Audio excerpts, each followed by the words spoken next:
Jazakumullahu khairan jazak. Terima kasih banyak. Kita sudah sama dengarkan barusan yang dipaparkan oleh orang tua kita, Bapak Muhammad Said Didu Hafizahullah Ta'ala wara'ah. Singkat, padat, ringkas, jelas. Jadi Pak Said memang selama ini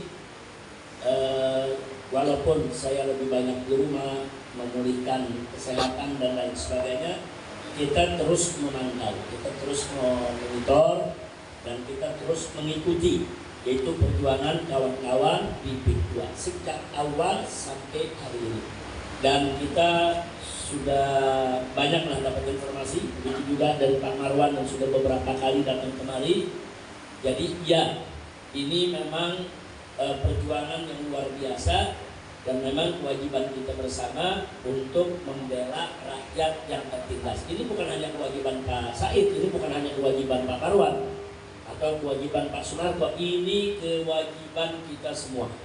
Dan dari dulu saya selalu menyampaikan ke ormas-ormas Islam, khususnya Tripila, yaitu Front Persaudaraan Islam, begitu juga GNPF Ulama dan juga Persada 212, supaya ikut peduli dan ikut memberikan dukungan yang real, nyata di lapangan terhadap perjuangan Pak Said dan kawan-kawan.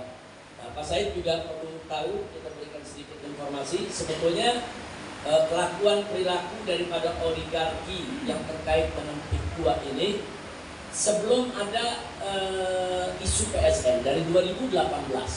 Nah, 2018 itu sebetulnya sudah terjadi konflik, banyak karena masyarakat yang diambil, yang tidak dibayar sebagaimana mestinya.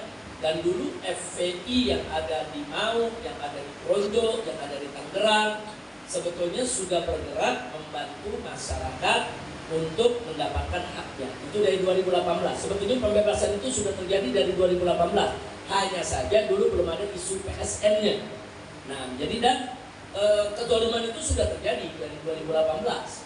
Nah, tapi memang setelah ada isu PSN dan mereka mengklaim ini bagian daripada proyek strategis nasional, kezaliman itu makin berlipat-lipat, makin bertambah-tambah. Kenapa? Karena mereka seolah-olah punya payung. Dengan nama PSN tadi, jadi meletakkan harga seenaknya, ngambil seenaknya, apalagi real. Memang di sini ada pejabat-pejabat yang terlibat. Jadi untuk itu, pertama, saya secara pribadi maupun atas nama kawan-kawan di Tripilar memberikan apresiasi, penghargaan untuk Bapak Muhammad Said Didu dan kawan-kawan yang selama ini jatuh bangun menyuarakan suara masyarakat yang terdalimi akibat proyek PIK 2. Nah, itu yang pertama, kita ingin memberikan apresiasi dulu. Kemudian yang kedua, kita ingin sampaikan bahwa kita mendukung sepenuhnya, yaitu perjuangan daripada masyarakat yang terdalimi, yaitu di PIK 2 sana, dan kita siap untuk memberikan bantuan apapun yang dibutuhkan. Di sini ada Pak Aziz Yanuar. Pak Aziz ini adalah Ketua Advokat Persaudaraan Islam, Ketua Advokat FPI, yang memang selama ini kita tugaskan dia untuk terus memantau apa-apa perkembangan yang ada di PIK 2 sana. Begitu juga di ujung sana ada Habib Ali Alatas. Habib Ali ini Sekjen FPI. Nah, ini sengaja kita minta hadir untuk bisa mendengar langsung. Dan perlu diketahui juga, kita sudah instruksikan sebetulnya di DPP FPI Pusat kepada FPI Banten, nah, untuk bisa terlibat. Hanya memang kelihatannya koordinasinya belum maksimal, Habib Ali. Koordinasinya belum maksimal, konsolidasinya belum maksimal, tapi secara umum FPI Provinsi Banten punya perhatian dan siap untuk memberikan apakah itu bantuan hukum ataupun bantuan lainnya agar rakyat di sana bisa menerima kembali hak-haknya, insya Allah. Itu kedua yang ingin saya sampaikan. Dan yang ketiga, saya sudah sampaikan ke Pak Marwan, silakan untuk terus komunikasi, koordinasi dengan kawan-kawan FPI, baik yang di Banten maupun di pusat. Baik bisa lewat sekjennya. Nah, bagaimana kita bisa membangun koordinasi yang baik, komunikasi yang baik, untuk kita bisa betul-betul menyelesaikan persoalan tersebut. Karena memang walaupun katanya PSN sudah tidak disebutkan lagi dalam Kepres yang tadi disebutkan, memang fakta di lapangan kezaliman masih terjadi. Dan betul pemikiran Pak Muhammad Said itu.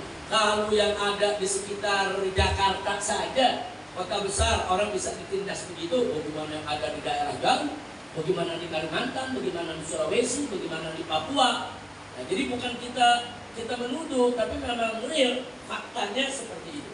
Nah, jadi selama berjuang Pak Said teruskan, kita dukung, dan insya Allah mungkin kalau diperlukan Habib Ali beri masukan ke FPI di Banten, kalau diperlukan kita bikin acara besar-besaran di sana, seperti katakanlah apakah itu tabligh akbar atau istighatsah untuk pencerahan kepada masyarakat.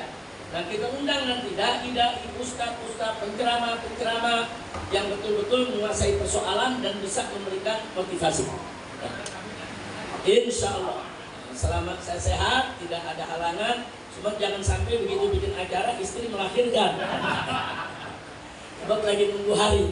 Tapi insya Allah kita hadir. Insya Allah. Yang penting dikomunikasikan, dikoordinasikan dengan baik. Begitu, Habib Ali.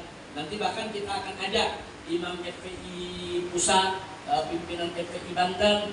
Nah itu insya Allah. Yang penting semua diatur dengan baik, semua diatur dengan elegan, dan kita akan ajak masyarakat yang ada untuk pencerahan dan penyadaran.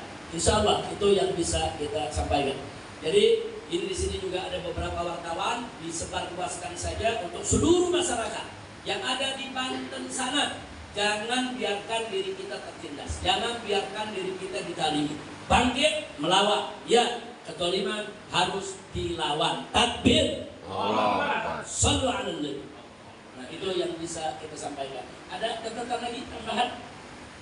Begitu cukup ya, insya Allah nanti kita koordinasikan lebih lanjut lagi. Kalau ada hal-hal yang mau didiskusikan secara lebih khusus, nanti kita sediakan waktu, insya Allah. Baik, wartawan cukup ya. Nah, wartawan cukup, dimatikan semua kamera.